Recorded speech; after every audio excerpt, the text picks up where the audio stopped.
Salam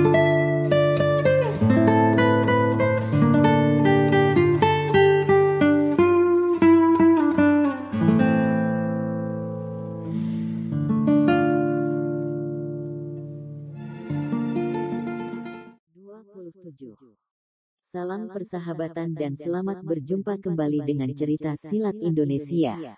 Dalam lanjutan serial bersambung berjudul Si Tangan Halilintar, karya Asmaraman S. Kopingho. Bagian ke-27. Anak buahku cerai-berai dan aku terpaksa membentuk kelompok baru yang sekarang baru ada belasan orang. Si Tangan Halilintar, siapakah dia itu?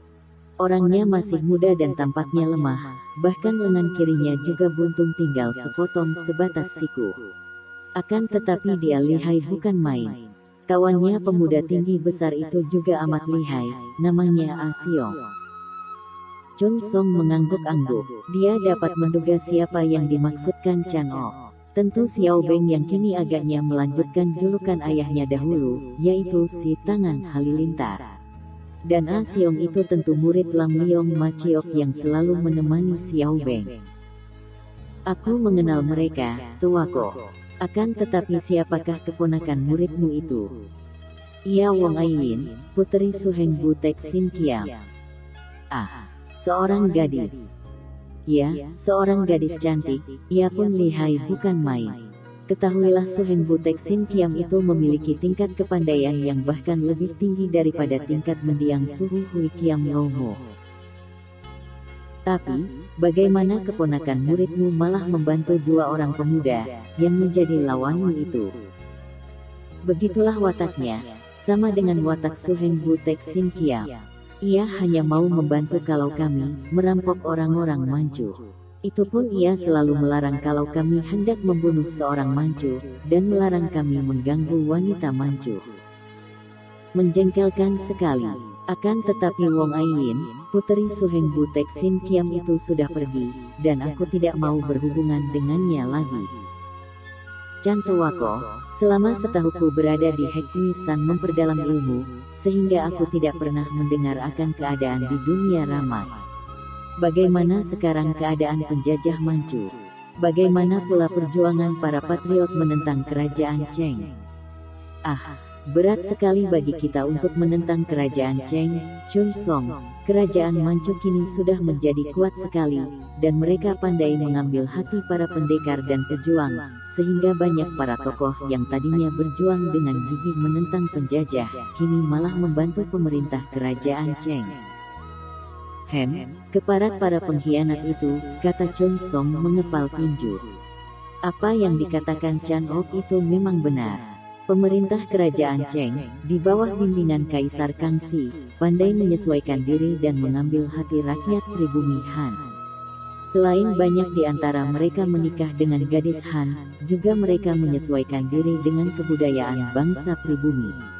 Kaisar Kangxi memperhatikan kesejahteraan rakyat jelata, sehingga sikap yang baik dari pemerintah Manchu ini menarik hati banyak orang, baik para ahli sastra maupun ahli silat. Apalagi, mereka melihat betapa pasukan Manchu amat kuat, sehingga tidak ada gunanya melakukan pemberontakan, karena sudah banyak para pemberontak terbasmi. Memang tidak ada artinya, kalau kita melakukan perjuangan menentang kekuasaan Manchu yang semakin kuat, dengan mengandalkan kekuatan kita sendiri, Chun Song. Akan tetapi sekarang terbuka bagi kita untuk memukul bahkan menghancurkan penjajah Manchu.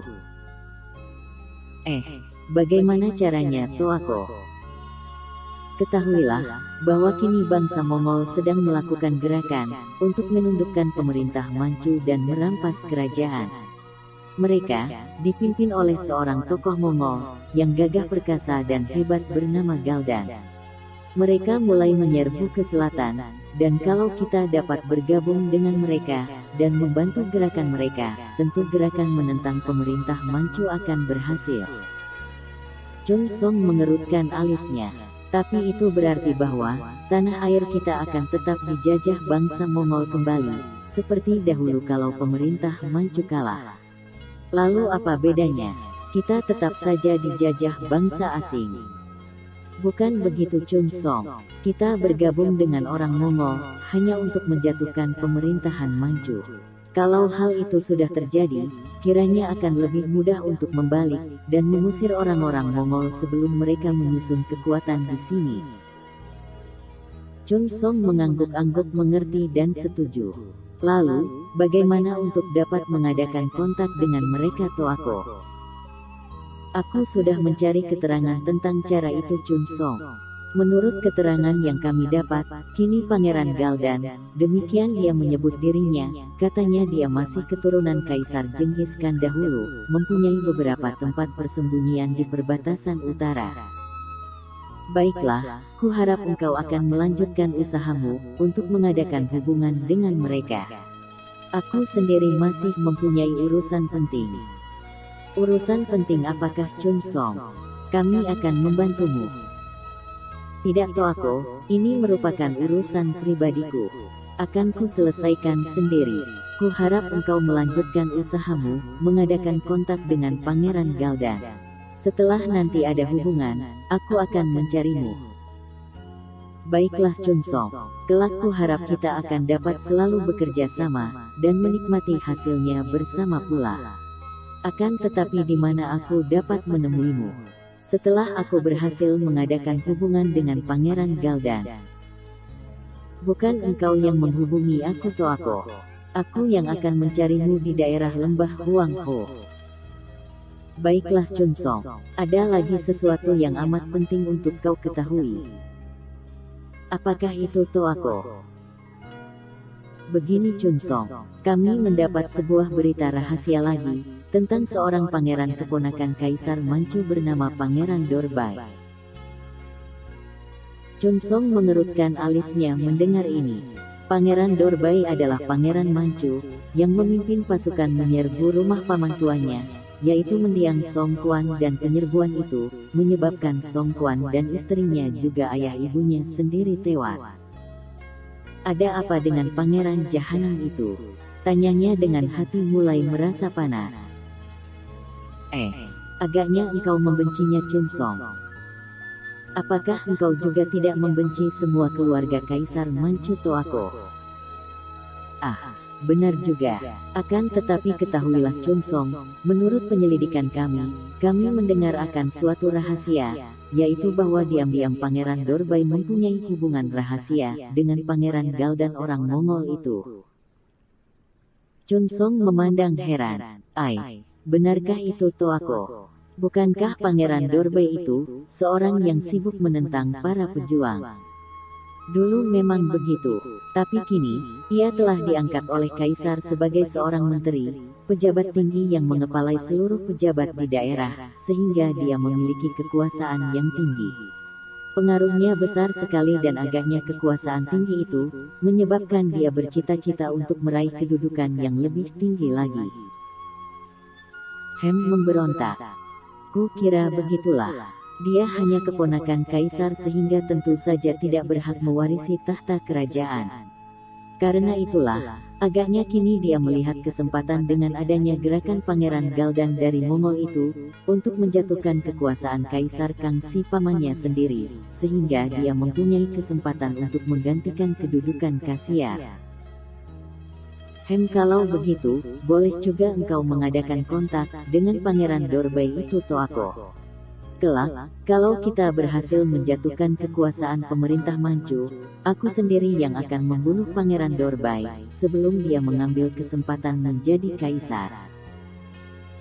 Pernyataan kebencian yang dilontarkan Chun Song terhadap Pangeran Dorbai ini, tak mengherankan Chan Ok, sehingga dia tidak menduga bahwa ada sesuatu antara pemuda itu dengan Pangeran Dorbai, karena di antara para pejuang yang membenci pemerintah penjajah Manchu, siapa yang tidak membenci seorang pangeran, apalagi kalau pangeran itu dulu selalu sibuk membasmi para pejuang seperti Pangeran Dorbai.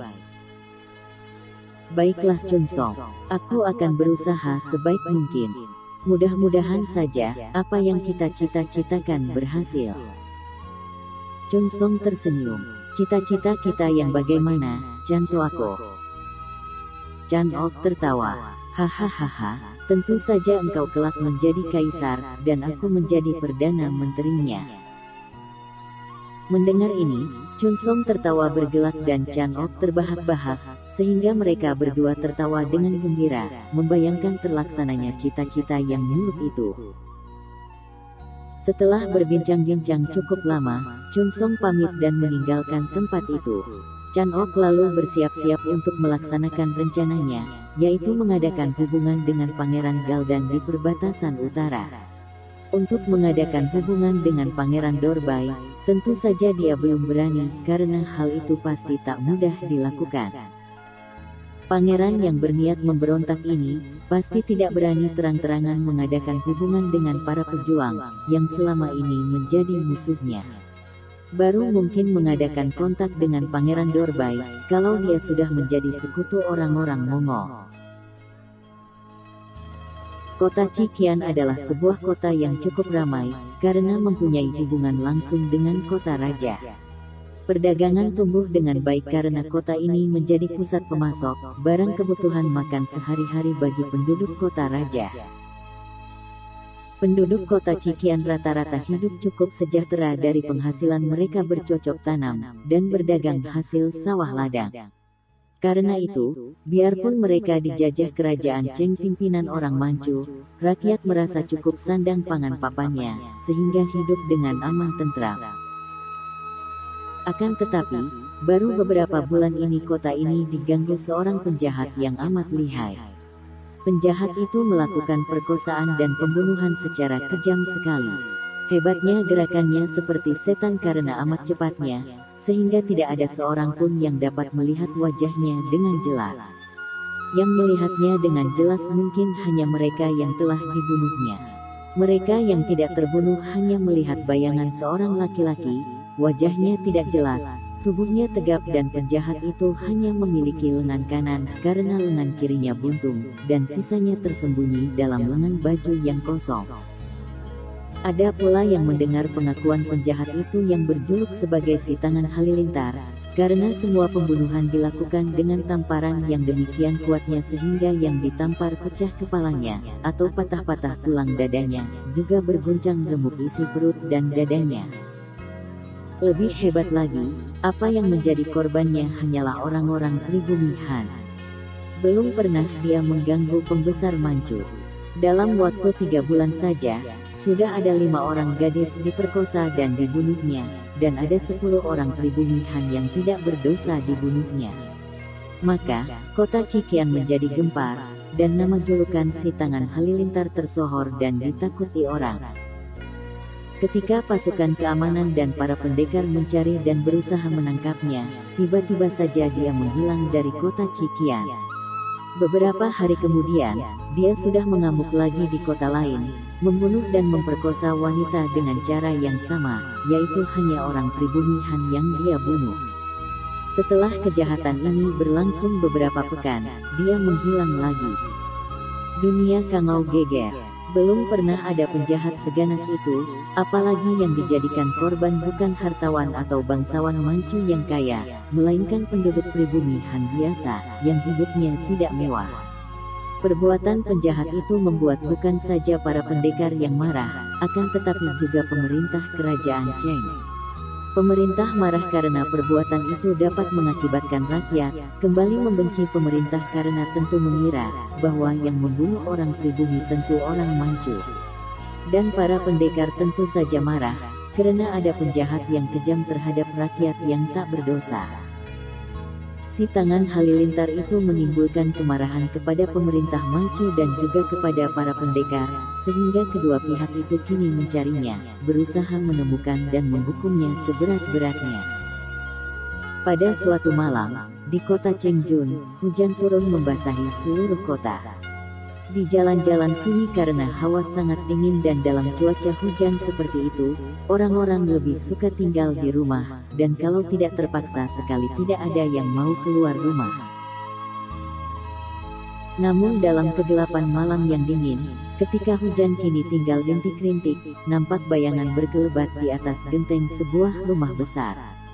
Sinar lampu besar yang menerobos keluar dari ruangan dalam rumah itu, menerangi bayangan yang kini mendekam di atas lubungan rumah, yang gentengnya tebal dan kokoh kuat. Dalam keremangan sinar lampu, orang akan dapat melihat bahwa wajah itu wajah seorang laki-laki yang masih muda, akan tetapi bentuk wajah itu tidak jelas. Gerak-geriknya gesit dan tubuh laki-laki muda itu kokoh. Kepalanya ditutup sebuah caping lebar. Lengan baju kiri orang itu tergantung kosong. Malam mulai larut dalam cuaca yang gelap, dan hawa udara yang dingin itu, agaknya semua penghuni rumah telah tidur. Bagaikan seekor kucing, orang itu setelah mengintai dan mendapati kenyataan, betapa ruangan di bawahnya itu sepi, tidak tampak ada orang, dan juga tidak terdengar suara apapun, lalu dia melompat ke bawah. Ketika kedua kakinya menginjak lantai, sama sekali tidak mengeluarkan suara. Hal ini menunjukkan bahwa orang itu memiliki ginkang yang amat hebat. Ada 3 buah kamar berdampingan di ruangan lebar itu. Orang yang jelas buntung lengan kirinya itu mendekati setiap kamar, dan menempelkan telinganya pada jendela kamar yang tertutup. Kemudian seolah dapat mengetahui akan isi kamar melalui pendengarannya, ia telah memilih kamar di sudut kiri. Dengan jari-jari tangan kanannya, mudah saja baginya untuk mematahkan pengganjal jendela, dan membuka jendela tanpa mengeluarkan suara sedikitpun. Lampu yang menyorot dari dalam kamar tidaklah seterang lampu yang berada di ruangan membuat kamar itu tampak remang-remang. Namun dalam keremangan itu, orang itu dengan sepasang matanya yang mencorong, dapat melihat bahwa yang rebah di pembaringan itu adalah seorang gadis muda, seperti yang diduganya, dengan menempelkan telinganya di luar jendela tadi. Dengan mendengarkan seperti itu, dia dapat membedakan siapa yang berada di dalam kamar, dan pernafasan orang yang berada di dalam. Kemampuan ini pun menunjukkan bahwa dia seorang yang memiliki sinkang kuat sekali. Dia tersenyum, lalu bagaikan seekor kucing, dia melompat memasuki kamar melalui jendela yang terbuka. Lalu dia menutupkan kembali daun jendela itu dari sebelah dalam.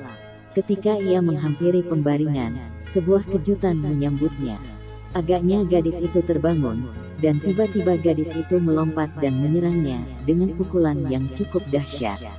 Hal ini membuktikan bahwa gadis itu seorang ahli silat yang sama sekali tidak lemah.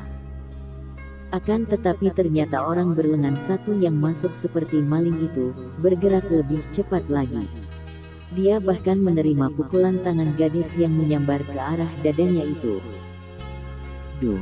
Pukulan itu tepat mengenai dada, akan tetapi maling itu sama sekali tidak terpengaruh dan pada saat itu, tangan kanannya 2 kali meluncur, ke arah pundak lalu ke arah leher.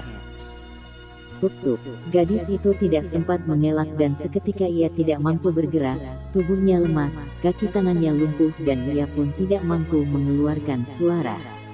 Maling itu menerima tubuh yang terkulai hendak roboh, memondongnya dan membaringkannya kembali ke tempat tidur. Rumah itu adalah milik seorang tokoh dunia Kangou, seorang murid Xiao Limpai bernama Gui Liang.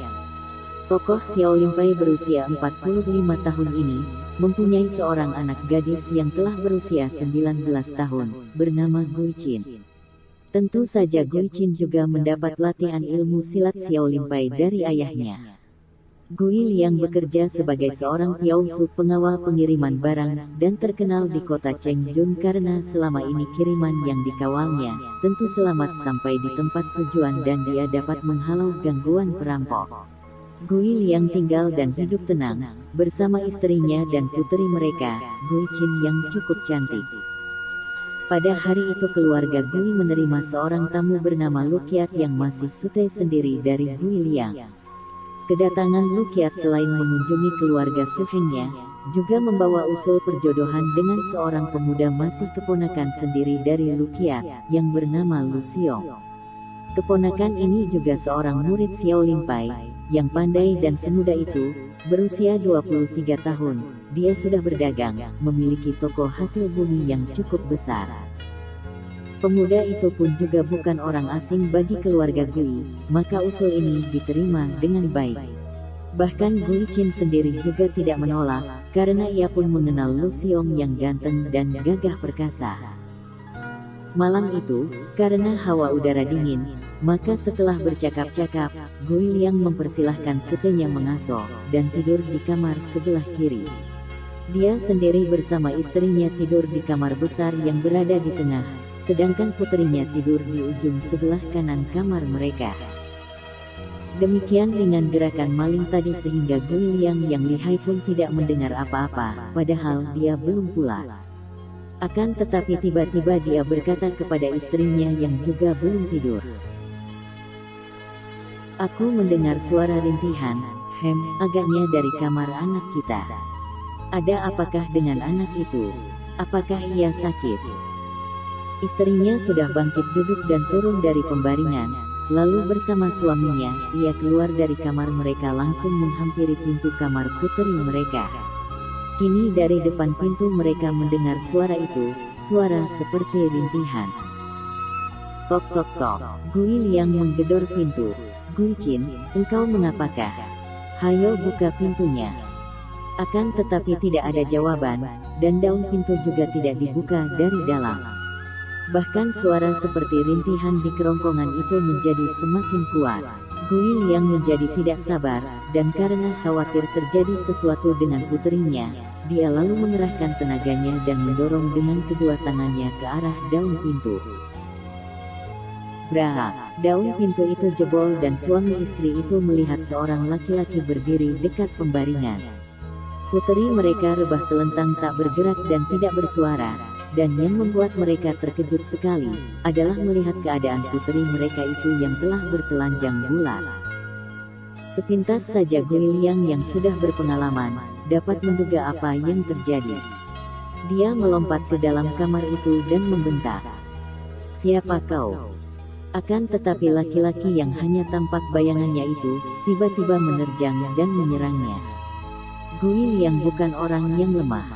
Dia seorang murid Xiao Limpai yang tangguh, dan sebagai seorang Piaosu dia tentu saja memiliki banyak pengalaman bertanding. Maka dia yang melihat serangan hebat itu, cepat melompat keluar kamar mencari tempat yang lebih luas dan agak terang.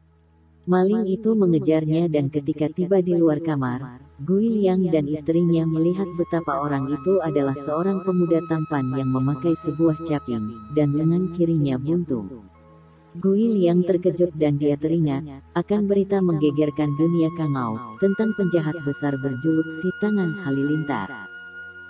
Tangan Halilintar. Dia berteriak lalu menyerang dengan pedang yang sudah dicabutnya.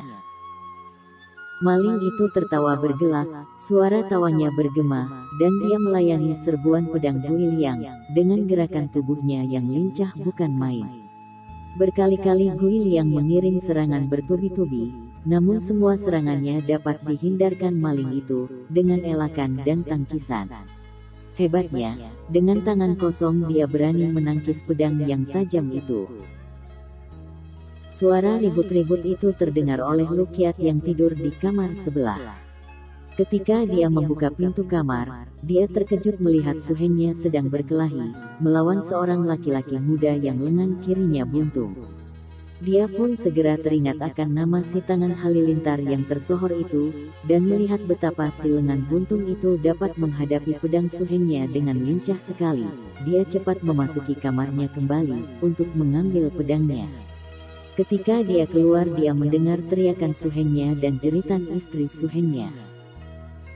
Bukan main kagetnya melihat Su Heng dan istri suhengnya itu telah terkapar di atas lantai, dan si lengan buntung itu sekali menggerakkan tangan kanannya. Lampu gantung yang berada di luar kamar itu pecah berantakan, sehingga keadaan di situ menjadi remang-remang karena hanya mendapat sinar lampu kecil yang menyorot keluar kamar Gui Qin. Lukiat dapat melihat jelas wajah penjahat itu. Dengan marah sekali dia melompat menerjang. Jahanam, engkau tentu Si Tangan Halilintar, bentaknya sambil menggerakkan pedangnya menyerang dengan dahsyat. Tingkat kepandaian Lukiat ini masih lebih tinggi daripada tingkat kepandaian Gui Liang, karena dia lebih lama tinggal di Xiaolingsi kuil Xiaoling. Hahaha, kalian para pemberontak Xiaoling harus dibasmi. Maling itu tertawa dan berkata mengejek. Lukiat mempercepat serangannya akan tetapi, dia merasa terkejut dan juga heran, karena orang itu menghadapinya dengan silat tangan kosong Lo Han Kun, silat orang tua dari Xiao Lim Pai.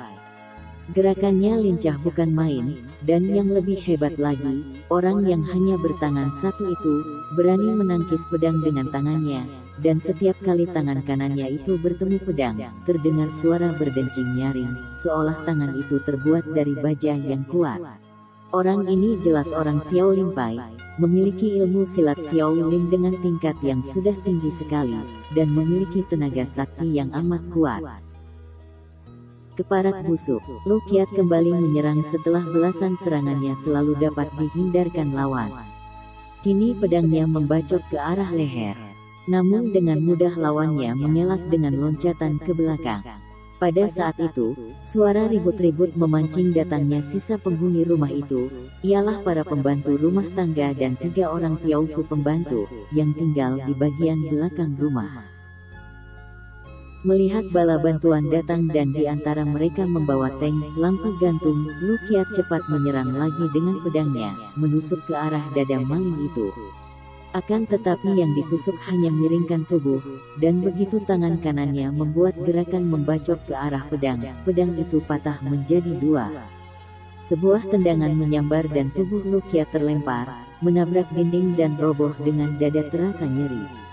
Akan tetapi dia tidak terluka amat parah, sehingga tidak membahayakan keselamatan nyawanya. Maling itu tertawa lalu berkelebat lenyap ke atas lubungan rumah.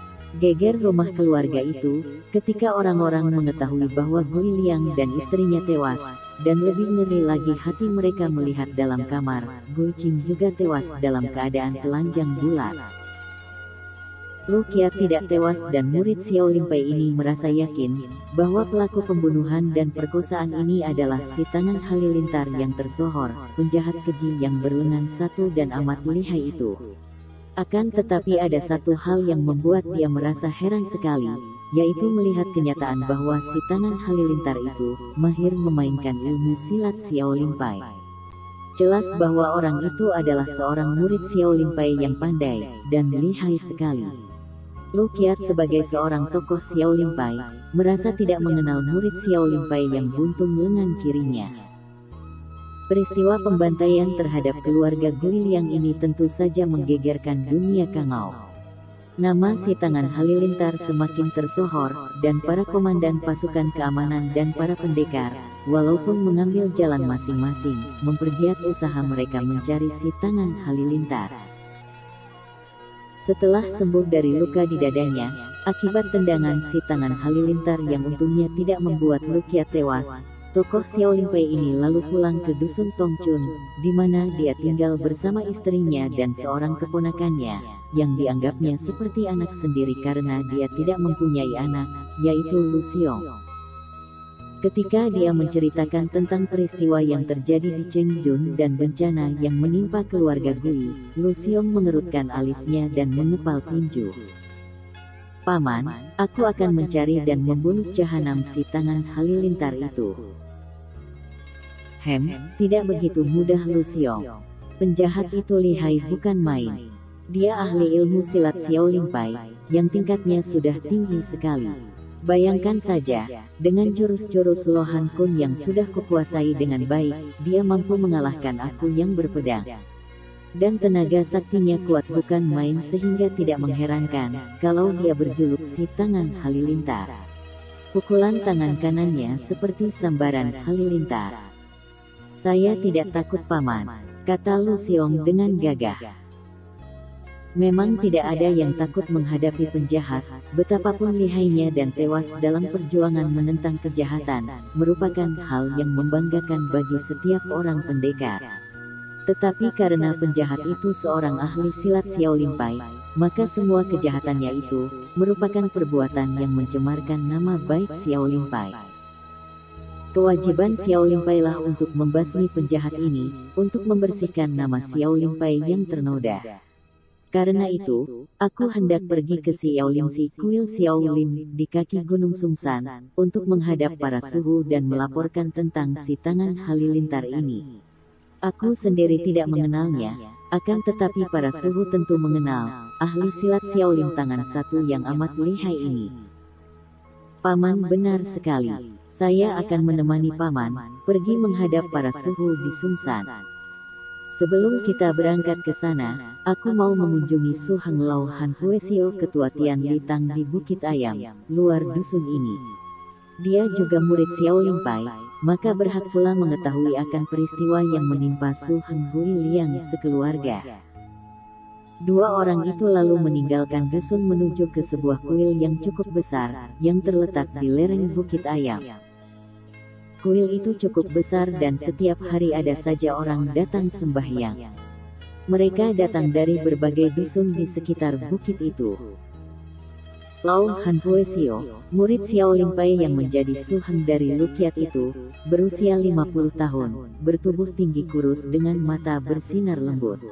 Dia menyambut kedatangan Lukiat dan Lu Xiong dengan gembira, dan mereka bertiga lalu duduk di sebelah dalam kuil, bercakap-cakap.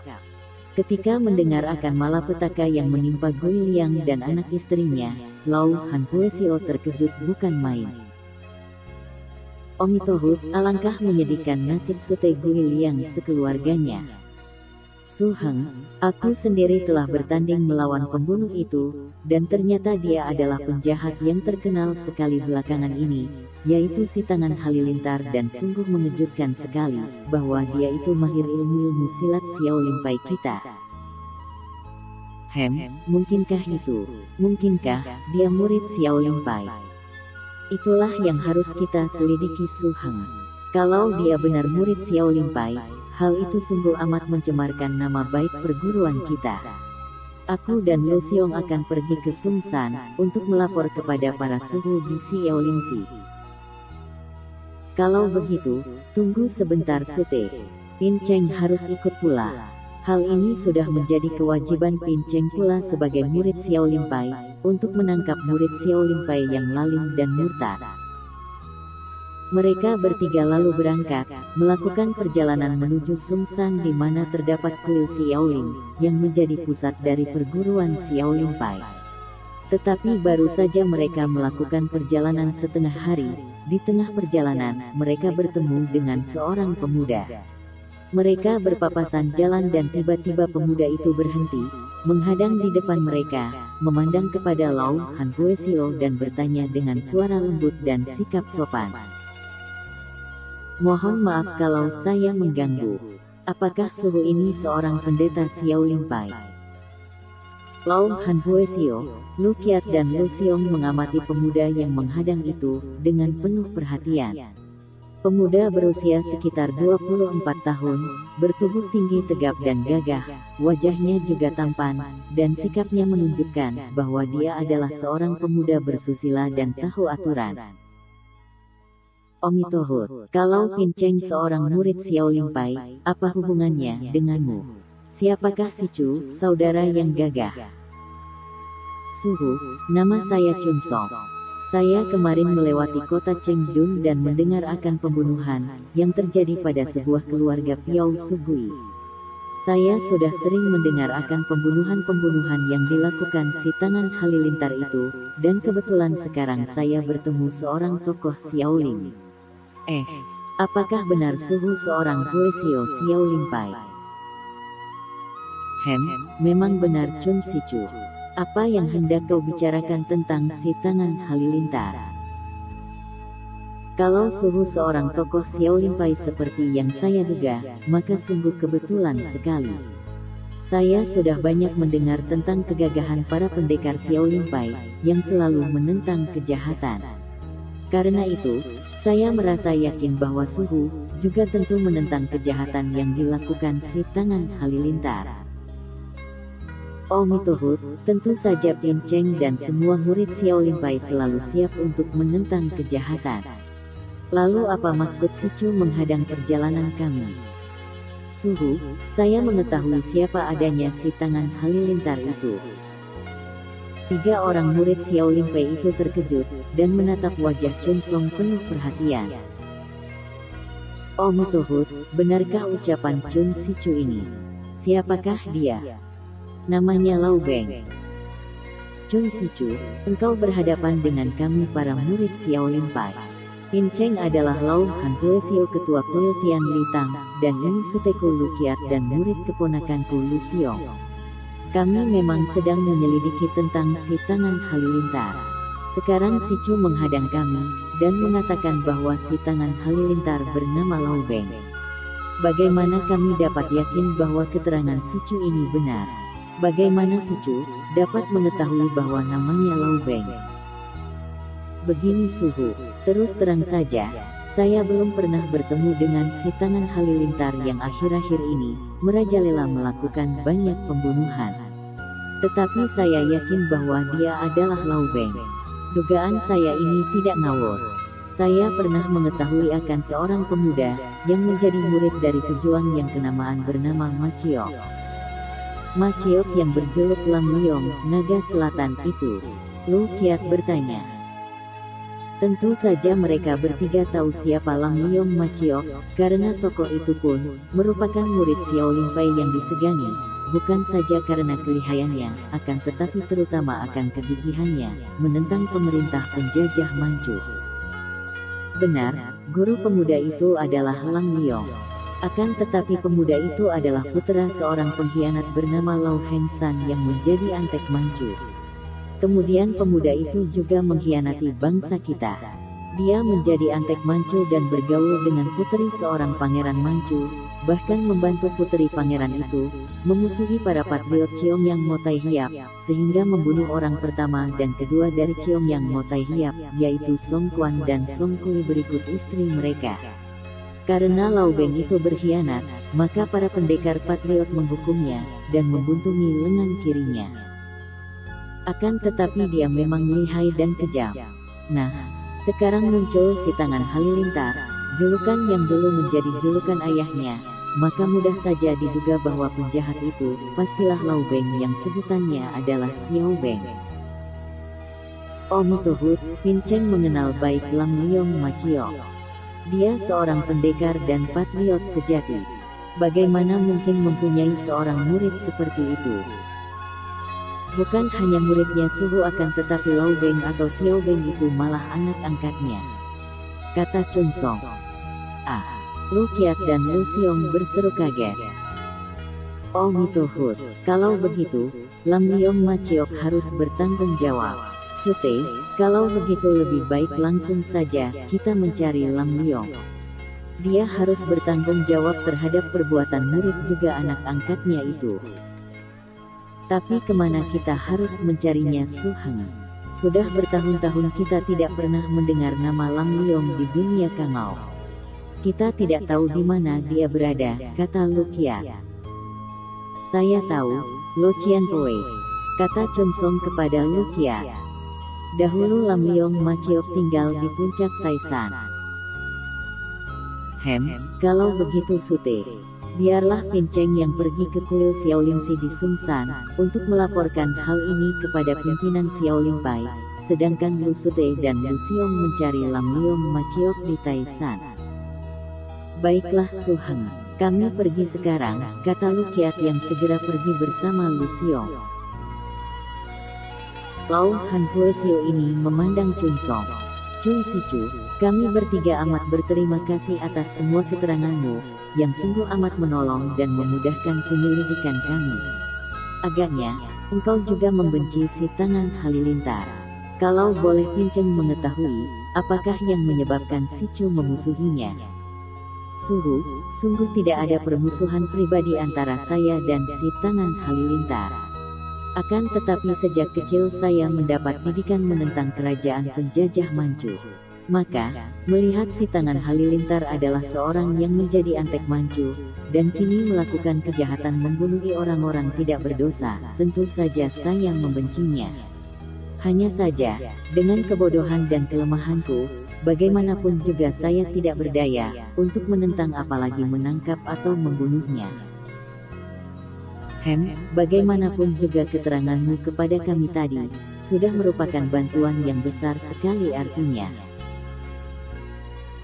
Sekarang, saya mohon diri Suhu. Saya hendak melanjutkan perjalanan saya. Kalau kelak saya dapat bertemu lagi dengan para pendekar yang mencari si Tangan Halilintar, Dan kebetulan saya mengetahui di mana dia berada, saya pasti akan membantu mereka dan memberitahu. Mereka saling memberi hormat dan berpisah. Lau Han Hoesio melanjutkan perjalanannya menuju pegunungan Sungsan untuk menghadap para pimpinan Xiao Limpai.